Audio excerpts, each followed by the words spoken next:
ერთი სიტყვით უბრუნდები მე ისე ჩემ თემას ეს ჩვენ ყოველდღიურად და შეიძლება საერთო თემაა საერთო ჩვენ თემას ჩემ მე დავიწყე მე დავამოწმე ძალიან ხო დაიკო ესე იგი ყოველდღიურად ჩვენ მობილურ ტელეფონს ვატარებთ GB-ით ეს არის გულის ჯიბე შავლის ჯიბე თუ ასე შემდეგ შეიძლება მე თავით დავიდოთ ღამით არ გავთიშოთ და ისე ხონდეს ბანიშის ქვეშაც არის ხოლმე სიტუაციები შემთხვევები ასევე ტელევიზორი მთელი დღის მანძილზე შეიძლება ჩართული იყოს უყურებთ თუ არ უყურებთ კომპიუტერთან ჯდომა პლანშეტური კომპიუტერები და ასე შემდეგ არის ძალიან ბევრი ჩვენთვის საყვარელი ნივთი რომლის შესახებაც დაწვრილებით და ზუსტად არ ვიცით არაფერი რადიაციული გამოსხივების დონე აქვს არ აქვს რამდენი პროცენტით აქვს და თუ ეს არის რაღაცა საშიში მაშინ როგორ უნდა დავიცვათ თავი ჩვენ ამ ყველაფრიდან ამისთვის ჩვენ დღეს სტუმრად გვყავს მოდის მოგიხდით მე უნდა წავიკითხო გარემოსა და ბუნებრივი რესურსების დაცვის სამინისტროს გარემოს ეროვნული სააგენტოს გარემოზე ტექნოგენური ზემოქმედების შეფასებისა და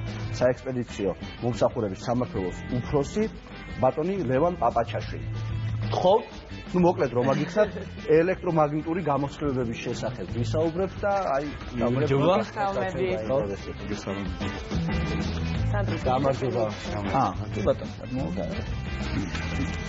როგორ გიხსნათ კარგად თავად შვენივრად გამოიყურებით გეტყობათ რომ კარგად იცავთ თავს ამ ელექტრომაგნიტური გამოსხივებებს სიტყვა ყველაფერი კარგად ვთქვით ჩვენ რას გვასწავლით მოდი დავიწყოთ ნელ-ნელა უკვე ჩვენი საუბარი ძალიან დიდი მithkma მოთქმა ხოლმე ზოგი ჭორის დონეზე ვიცით ზოგი მართალის დონეზეც არ ვიცი აი ახლა გავიგებთ უკვე მართალის განსაკუთრებით იმ ნივთებთან მიმართებაში რომელსაც მართლა ყოველდღიურად ვიყენებთ დიახ რა თქმა უნდა ჩვენ ხშირად ვიყენებთ იმ ნივთებს რომელსაც აქვს გამოსხივება პირველ რიგში მინდა შეგახსენოთ რომ ახსენეთ რადიაციული გამოსხივება იმ ნივთებს რაც ჩამოთვალეთ მათ რადიაციული გამოსხივება არ აქვს ეს აბსოლუტურად სხვა გამოსხივება ეს არის ელექტრომაგნიტური გამოსხივება ვიყენებთ ნივთებს რომელსაც აქვს ელექტრომაგნიტური გამოსხივება ოჯახში სამსახურში მაგალითად ტელევიზორი რომ ავიღოთ ტელევიზორსაც აქვს თავის გამოსხივება მაგრამ ეს გამოსხივება არ არის დიდი და არ არის საშიში თუ გვეცოდინება მასთან ურთიერთობის რამოდენიმე მარტივი წესი მაგალითად ისეთი როგორიცაა რომ არ უნდა უყუროთ ტელევიზორს ახლოდან აი რა მანძილია მაინც მიზანს რეკომენდირებულია რომ არ უნდა იყოს ეს მანძილი საშუალო სიდიდის ეკრანისთვის არანაკლებ 3 მეტრი და იდეალურ შემთხვევაში იქნება 5-6 მეტრი სასურველი და ყველაზე მნიშვნელოვანი უნდა შევამციროთ მაქსიმალურად ყურების დრო მინიმუმამდე დავიყვანოთ. არ არის სასურველი დღეში 60 საათზე მეტხანს. აი გვიყურეთ ჩვენ და შემდეგ შეგიძლიათ. ხო, მაინც ამას ორი საათი 3-მდე ნუ შევამცირებთ და მე და შეიძლება რომ თქვა ტელევიზორის ძალიან დიდხანს ყურებამ უკვე ეს ელექტრომაგნიტური გამოსხივება უფრო საფრთხო გახადოს. საფრთხო არა ეს ადამიანის ორგანიზმზე მოქმედებს სხვადასხვანაირად იწევს იგივე თვალების, ტკივილგონების დაბინდვას. ეს რა თქმა უნდა თუ გვექნება ტელევიზორთან ძალიან ხშირი ურთიერთობა. ლევან, ძველ ტელევიზორებსა და ახალ ტელევიზორებს შორის არის ხობა ის პლაზმური ლამაზები როა და ძველი ის კუზა. რა თქმა უნდა არის ჩვენ გვახსოვს ადრე როგორი ტელევიზორი იყო ეს ლამპებზე რაღაც. თანამედროვე ტექნოლოგიები ძალიან წინ წავიდა და მწარმოებლებმაც ტელევიზორის დახვეწეს ეს ყველაფერი ძალიან აქცენტია გაკეთებული როგორც ტელევიზორის ხარისხიან ჩვენებაზე ჩვენ ვიცით რომ ტელევიზორმა უკვე მრავალი ფუნქცია შეითავსა ასევე ძალიან მნიშვნელოვანია რომ მწარმოებლები აკეთებენ აქცენტს იმაზე რომ გამოსხივება იყოს ეკრანის ძალიან დაბალი.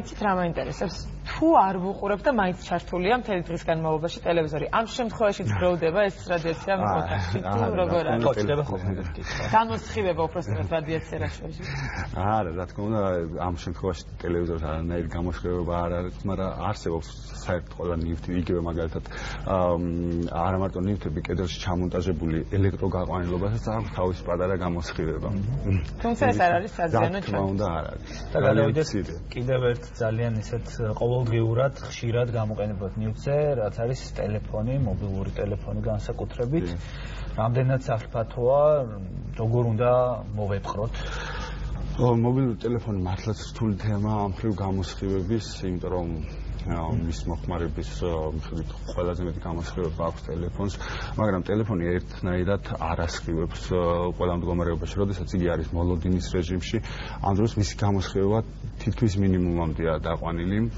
მაგრამ ყველაზე დიდი გამოსხივება ტელეფონს აქვს მაშინ, როდესაც ხდება კავშირის დამყარება. ამიტომ ჩვენ ვიცით ხოლმე, რომ ნომერს ავკრებავთ წვანეღილაკს დავაჭერთ და მივიდეთ მაშინურ ყურს. აუცილებლად გავაკეთეთ ესე, დაველოდოთ წვანეღილაკს დავაჭერთ, დაველოდოთ ზარის გასვლას. და ამის შემდეგ მივიდოთ ყურზე. შემდეგ უკვე სანამ უპასუხებენ თუ უკვე არა, როდესაც კავშირი დამყარდება სიგნალის გასვლა ნიშნავს კავშირის დამყარებას და აი რა მაინტერესებს მე მაქვს გასათვალისწინებელია ეს ამოვიდა ძალიან კარგი რჩევა მოგვეცი. კი რა თქმა უნდა. მე მაქვს ესეთი ჩვევა რომ ღამით ტელეფონს ვიდებს არ ბალიშის გვერდით და აი ესე მძინავს. ჩვევა კი არა მავნე ჩვევა რა თქმა უნდა. ბალიში არანაირად არ არის ამის დამცველი მე წეღანური აღვნიშნე რომ აქვს ძალიან მცირე გამოსხივება მოლოდინის რეჟიმშიც კი თქვენ წარმოიდგინეთ როდესაც ღამე ადამიანი ისვენებს ამ დროს მაინც რაღაცა ძალიან მცირე დოზით მაგრამ მაინც რაღაც გასხივებს წარმოიდგინეთ რომ ამ დროს თქვა დაგირეკოს ვიღაცამ SMS მოგიდეს ამ დროს მის გამოსხივება უფრო რა დისტანციაზე უნდა სასურველია მაინც და მაინც თუ ადგომა გეზარებათ ხელის გაწენას დავითოთ ნახევარი მეტრის მანძილზე მაინც დააჩნია ამას უფრო დიდი ხელია 2 მეტრზეც მიწვეული გამორთულ მდგომარეობაში აი რომ დავიძინო და გვერდი დავიდო ყველაზე კარგი ვარიანტია გამორთულ ტელეფონი და დავიძინოთ მშვიდად აი სახლის ტელეფონებზეც მინდა და მეკითხა სახლის ტელეფონი ანტენიან ტელეფონებს გულისხმობთ რომ შეგვიძლია და დიახ მათაც აქვს გამოსხივება მაგრამ მობილურ ტელეფონებთან შედარებით მის გამოსხივება არის ძალიან მცირე ლევან ეს გამოსხივება როგორი მასაა ესე რომ ხარ აი სახლის განიავები შეიძლება გამოსხივება სხვადასხვა საინტერესო შეკითხვაა როდესაც ოთახში არის რამოდენიმე ჩართული ეს ელექტროტექნიკა ეს ელექტროტექნიკის გამოსხივება იწვევს ჰაერის დეონიზაციას ამიტომ სასურველია რომ პერიოდულად გავხსნათ ხოლმე ფანჯრები და მოვახდინოთ დავანიოთ ეს სასურველია რომ გავაკეთოთ და მე დედაჩემის ავკვიატება მეგონა ეგ და თურმე ცოტა საიდან ამბობ კიდევ ერთი შეკითხვა მობილურ ტელეფონთან დაკავშირებით, რაც ხება მის ტარებას ყოველდღიურად, თქვათ, ჯობია რომ შაბლის ჯიბით ვატაროთ, გულის ჯიბით. კი ბატონო, რა თქმა უნდა, როგორც თქვით, მობილური ტელეფონი ატარებს გამოსხივებას, არც ერთ ორგანოზე კარგად არ მოქმედებს ადამიანის ეს ალბათ მეცნიერები უფრო უკეთესად იტყვიან ამაზე პასუხს. ამიტომ სასურველია რომ ვატაროთ ტელეფონი მოშორებით, თქვა ჩანთით თუ არის ამის საშუალება. თუ დავკვირვებულად ჩვენ მსხვილებს ძალიან ხშირად დავხთ ჩანთით და მხოლოდ საჭიროების შემთხვევაში ამოიღებთ. სანდრო საქორწინო ბიჭი ხარ და შარժი ჯიბით ტარებას გული ჯიბით ჯობია მეგონი. დაახლოებით ერთი საიტი. ამ თუ არ არის გამოვალ სიტუაციაში ყველაზე კარგი ვარიანტია მაშინ რაღაც ჩიხოვში ჩადება და გვერდზე. შეიძლება რომ ჩასადებმა შეამსუბუქო პროცესს. ძალიან მცირედ, მაგრამ მაინც.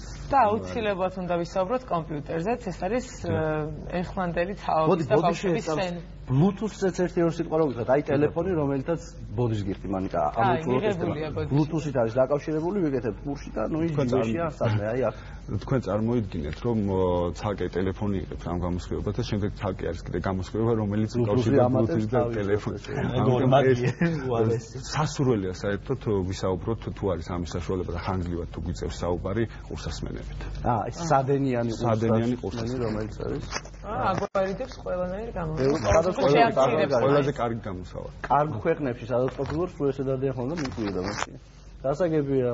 კარგი, გავითვალისწინეთ. მანიკა კომპიუტერზე. კომპიუტერზე ვსავდი, კითხოთ, აი რა დრო არის განსაზღვრულად რომ ვთქვათ, მიზანშეწონილი ასე ვთქვათ, რომ ბავშვებმა გაატარონ კომპიუტერთან. მოგეხსენებათ, რომ ეს ნორმატივების და კანონმდებლობით ეს დრო არ არის განსაზღვრული. თუმცა ძალიან დიდი გამოსხივება აქვს.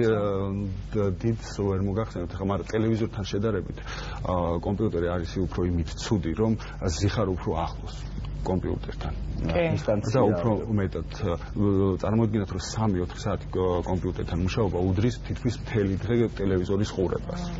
ეს და რა თქმა უნდა, ბავშვები უფრო მეტად ცნობიარები არიან გამოსხივების მიმართ და მათ უფრო ნაკლები დრო უნდა გაატარონ კომპიუტერთან, ვიდრე დასრულმა ადამიანს. ლევან, ეს მარტო კომპიუტერის მონიტორს ეხება თუ თვითონ კომპიუტერს აი კეისს მოწყობილებას? გამოსხივებას ვიღებთ ორივეგან, თვითონ კეისიდანაც და თვითონ ეკრანიდან. ლეპტოპის შემთხვევაშიც ალბათ ლეპტოპის შემთხვევაში გაერთიანებულია.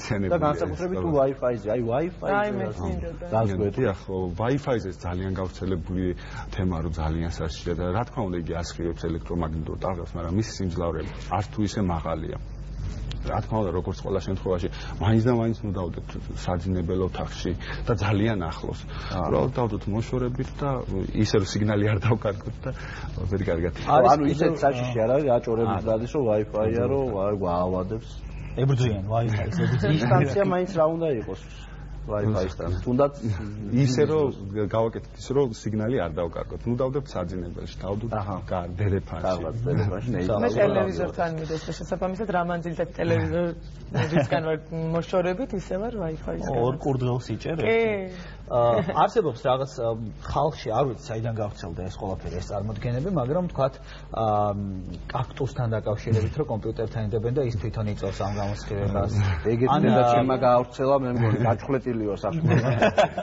ან კიდევ მე გამგია მაგალითად რომ უნომრო სათვალით ჯობია კომპიუტერთან ადამიანს. უნომრო არა, ამრეკლიროა ალბათ. სათვალეს რაც შეეხება ნებისმიერ რაღაც გიცავს შენსა და ეკრანს შორის არის რაღაც ჯადებული და რა თქმა უნდა თვალს უფრო ნაკლებად ხდის. რაც შეეხება კაქტუსს ეს რა თქმა უნდა უბრალოდ ფსიქოლოგიური მომენტია და მეცნიერულად არანაირად არ არის ეს. არაფერს არ შევა. დადასტურებული და დამგენ უბრალოდ 50 ჯიში სახეობის კაქტუსი მაქვს სახეობიდან კომპიუტერთან შემოწყალ. ყველგან მარტო კომპიუტერთან. უბრალოდ კაქტუსი არის სუბტროპიკული მცენარე და იოლეთებს ეგუება იმ გარემოს იგივე გამოსხივებას ძიოლად იღებს როგორც ადამიანი იღებს გამოსხივებას ისე იოლანაირად იღებს კაქტუსი. ანუ თვითონ თანთქმელი და არაფერს თანთქმელი არანაირად არ არის რომ იმან თანთქმელს და შენ მოგაკოლოს.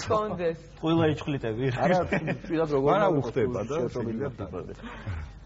ყველაზე დიდი გამოსხივება მაინც ეს ელექტრომაგნიტური, რომელსაც ეხლა ჩვენი ჩამოთვლილი ნივთები. კიდე ჩვენ პლანშეტებზე და რაღაცა iPad-ებზე და პლანშეტურ კომპიუტერებზე არის საუბარი. რა თქმა უნდა, ყველაფერს აქვს თავის გამოსხივება, ზოგს მეტად, ზოგს ნაკლებად.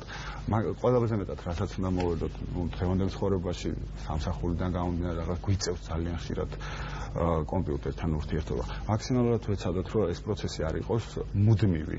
ვთქვათ, იმუშავეთ 2 საათი ცოტა ხანი საერთოდ განვიტვირთოთ 9 საათი, მერე ეს პერიოდულად და ყველაზე მეტად მოვერიდოთ და მხოლოდ საჭიროების შემთხვევაში ვისაუბროთ ტელეფონით. ვისაუბროთ, თორე ისე გამოყენება შეიძლება ხო ინტერნეტის და ასე შემდეგ ტელეფონში. დაიправე, არის ხელიდან აღარ ისე გაძლევს უსაფრთხო ვიდრე ძალიან კარგი. ჩვენ კიდევ გვაქვს რამდენიმე შეკითხვა, მაგრამ მანამდე კიდევ ერთი სტუმარი უნდა შემოგვიერთდეს. ახლა რადიაციაზე სასაუბროთ, ეს არის სასამართლო ექსპერტიზის ბიუროს ექსპერტი ბატონი ნუგზარ გუბაძე. გთხოვთ ბატონ ნუგზარ. გამარჯობა. მოგესალმებით. გთხოვთ. მოგესალმებით. გთხოვთ დაბრძანებით.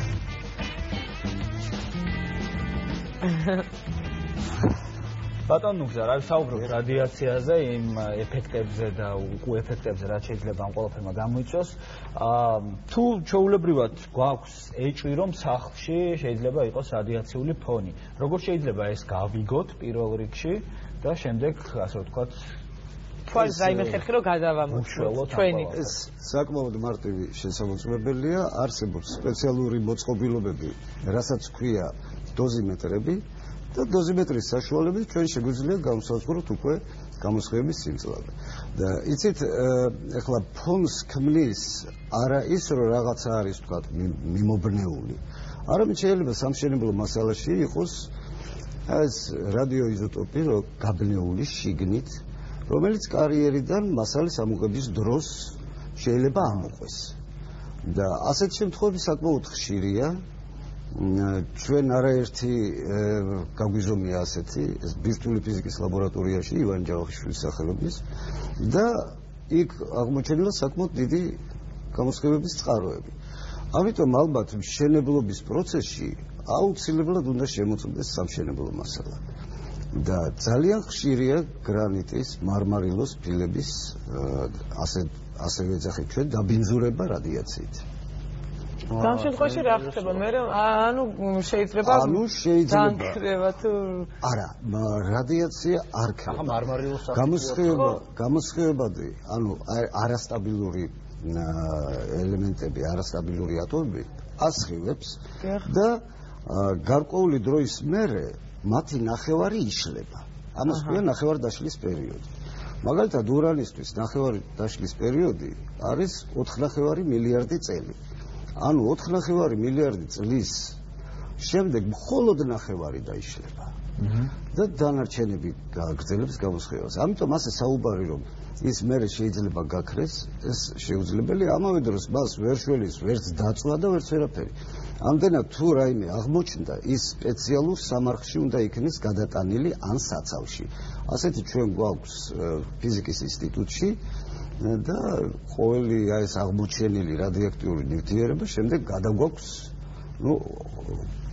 საერთო ასე ვთქვათ წესით გადაგვაქვს ფიზიკის ინსტიტუტში და იქ ინახება. ბატონ უზარ, სახლის პირობებში ჩვენ თუ შეგვიძლია რაიმეთი გაზომვა მინიმალური რაღაცა ინფორმაციის მიღება მაინც? არა, მაშინ უნდა იყოს ძალიან კარგი მცოდნე ელექტრონიკის და აიღოთ ვთქვათ გეიგერის მთლელი, მეაერთოთ ეს წყალთან და მაგრამ ვის მივმართოთ მაშინ ამ შემთხვევაში? ესე იგი სასამართლო ექსპერტიზის ბიუროში ტარდება მსგავსი სამუშაოები, მსგავსი კი არა, ზუსტად ეს სამუშაოები და ამდენად შეგიძლიათ მიმართოთ სასამართლო ექსპერტიზის ბიუროს და ისინი შეამოწმებენ უკვე ამ. მე უკვე დავინტერესდი, მე ვაპირებ. ბატონ უზარ, ჩვენ ვართ ტელევიზიაში, სადაც ყველაფერი ასხივებს, აგერ ჩემი ვარსკვლავი წამყვანებიდან დაწყებული რომ კაშკაშებდნენ. ჩვენი გადამხსენები, ამდენი აპარატურა, საშენი მასალები და თავისთავად არის შენობა. შეგვიძლია გავზომოთ და გავიგოთ რა ხდება და რა დღეში. ახლა პირდაპირ ეთერში რომ ეს მე შემიძლია ახლა პირდაპირ ეთერში გავზომ, მაგრამ ის რასაც ასხივებს აპარატურა ეს სხვა გამოსხივება, ეს არის ელექტრომაგნიტური გამოსხივება, იმას სხვა აპარატურა ჭირდება დასაფიქსირებლად და რაც შეეხება რადიაციას, ანუ რადიოაქტიური ელემენტების არსებობის შემოწმება შეგვიძლია დოზიმეტრით, რომელიც მე ეხლა არ მაქვს და კი ბატონო სიამოვნებაა. კი ბატონო, მაშინ ხო შეიძლება ასისტენტობა გაგიწიოს. კი ბატონო, მობრძანებით. ძალიან მონდომებული ვარ ეს ასისტენტობაზე. საინტერესოა. კი ბატონო, ჩვენ დავიწყებთ შემოწმება შეგიძლიათ. დაგვამშვიდეთ, გითხარით რომ არაფერი საშიში არ არის. იმედია რომ დამამშვიდებელი შედეგი იქნება. მანამდე მე მორჩენილი კითხვები მინდა რომ დაგისვათ აუცილებლად და მივიღოთ ინფორმაცია რაც გვაინტერესებს კიდევ. გარდა ხელსაწყოებისა, რაც ჩვენ ჩამოთვალეთ, ან მობილური ტელეფონი, კომპიუტერი, ტელევიზორი, ტელეფონი დისტანციურად მოქმედი, თუ არის კიდევ თქვათ საყოფაცხოვრებო ნივთები, ხელსაწყოები, რომელსაც აქვს ან ელექტრომაგნიტური, ან რადიაციული ჩვენ უკვე თალსახად გავსინჯეთ და განსაჯეთ მე და ბატონმა ნუგზარმაც რომ ეს აბსოლუტურად სხვადასხვა რადიაციული გამოსხივება და ელექტრომაგნიტური გამოსხივება. რაც შეეხება ელექტრომაგნიტურ გამოსხივებას, ყველა საყოფაცხოვრებო ნივთი რომელიც მოიხმარს ელექტროენერგიას, აბსოლუტურად ყველას აქვს ელექტრომაგნიტური გამოსხივება. ანუ მათი არის მაგალითად აუცილებლად. ზოგს ძალიან დაბალი დონის სარეცხი მანქანა. არის რაღაც თქვათ რომელიმე ნივთები და ხელსაწყოები რომელსაც უფრო მეტი აქვს თქვათ როგორც კომპიუტერს. და სამზარეულოში არსებული საყოფაცხოვრებო ნივთებიც, აი ბლენდერი და ასე შემდეგ. ძალიან მცირე რაოდენობით. მე წერან აღვნიშნე ისიც რომ კედელში ჩამონტაჟებული ელექტროგაყვანილების სისტემასაც კი არ შევამოწმოთ, მაინც აქვს ძალიან მცირე გამოსხივება. ხო. მაგრამ არ არის ეს ჩვენი ჯანმრთელობისთვის საშიში. არა, ადამიანს. თავარია ტელევიზორთან 1 მეტრში არ ვიჯდეთ და ისე არ ვიყურებდეთ. არაფერი გადავჭირით. იბა 0.5-მდე უნდა ასულიყო ის ციფერბლატზე მაჩვენებელი და 0.1-მდე ძლივსაველი. აი როგორ საკმაოდ გარემოში და გარემოში ცხოვრობთ თქვენ. ძალიან კარგით. ნუ ეს არის დადებითი შეიძლება როდოსო ზუსტად ამაზე აი მოარული ხმები როა გიფსოკარდონთან დაკავშირებით ესე ბჭყალებში ვიტყვი ამ სიტყვას არ ვიცი რა ხო ხო მე აბაში მუყაო იგივე ლამინატის პარკეტი ეხა მე შემხვდა ესეთი ვინას ვეძებ საყიდლად და უკვე საშენ მასალებთანაც რაღაცა შეხება მაქვს და ეს ვიცი ჭორის დონეზე მე რომ არ არის კარგი და რა მდგომარეობაა ამ ხრივ რადიაციის თვალსაზრისით აბსოლუტურად უსაფრთხოა. იმიტომ რომ რამდენჯერაც ჩვენ ჩაგვიტარებია მსგავსი შემოწმებები, აბსოლუტურად სუფთა იყო ყველა. აი რაც შეეხება ქიმიას, აი მაგაზე ვერ გაგცემთ პასუხს ეს ქიმიკოსებმა უნდა გიპასუხონ ამაზე. მაგრამ სამშენებლო მასალებში იგულისხმება კიდევ ერთხელ ბლოკიც, აგურიც, ქვიშა, ცემენტი, ყველაფერი. აი მანდ მეტალები ცხადია. აი მანდ არის საშიშროება რომ იყოს რადიოაქტიული ნივთიერებები. მინარევის სახით და მე იცით სულ მცირე ზომის შეიძლება აი როგორ გითხრათ სადღაც გემსის წვერის ზომის, მაგრამ ის ისე ასხივებს რომ ძალიან დიდი ზიანი მიაყენოს ადამიანს და ცოცხალს. უაპირებთ 4 მილიარდ ნახევარი წელი იმ სახში ცხოვრებას. აი სპოტაშორის მაგაზე გამახსენდა რომ ხშირად და ეს ჩემი მოგონილი არ არის ეს ექიმების სტატისტიკა ხშირად გენეტიკას აბრალებენ იმ სიმსივნეებს, რომელიც ოჯახში არის. ნუ შვილიშვილს და ასე შემდეგ. და შეიძლება რომ იყოს სინამდვილეში აღმოჩენილა, რომ აი ეს რადიოაქტიური წყარო არის მოქცეული მოხვედრილი კედელში. და ამან ასე რომ ძვირფასო ტელემაყურებლებო, გაითვალისწინეთ ის კომპეტენტური რჩევები, რომელიც დღეს მივიღეთ ჩვენი კომპეტენტური სტუმრებისგან. ძალიან დიდი მადლობა ბატონებო, რომ გვესტუმრეთ და დაგვიზიარეთ თქვენი გამოცდილება. გაითვალისწინეთ, დაჯექით მონიტორებისგან, ტელევიზორებისგან, გარკვეული მანძილის მოშორებით. ნუ ისაუბრებთ დიდხანს მობილურ ტელეფონზე, ან როცა ისაუბრებთ ერთადერთ რომ მუდმივად ყურთან არ გქონდეთ დარეკვის მომენტში მაინც. მოკლედ ის ყველაფერი, რაც ჩვენ დღეს გავიგეთ, გაითვალისწინეთ და იქნებით უფრო მეტად დაცული, რა თქმა უნდა. ახლა ჩვენს ეთერში რეკლამის დროა. რეკლამის შემდეგ კი დაგიბრუნდებით ექსპერტიზის ეროვნული ბიუროს წარმომადგენლებთან ერთად.